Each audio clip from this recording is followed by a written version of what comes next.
Hello mga kasalon, magsisetting tayo ng hair. So, tuturuan ko yung aking trainee kung paano mag-set ng hair. And kasi karamihan, kapag ka nag-setting tayo ng hair, bago kasi mag-makeup, kailangan nakasetting na siya para kapag katapos natin mag-makeup, kulot na yung hair niya. So, paano natin ihahanda yung setting? So, una, isi-shampoo muna natin and then i-blow dry natin. Pagkatapos natin i-blow dry, pwede natin i-blow curl o di kaya i-blower natin na pakulot.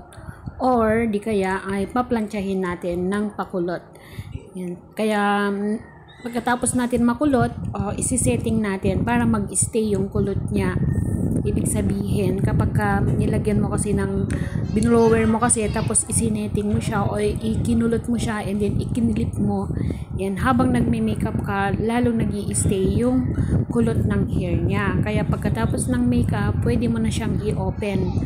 At kapag in-open mo, ayan, kulot na siya, madali na lang siyang ayusin. Okay mga kasalon, salamat sa panonood.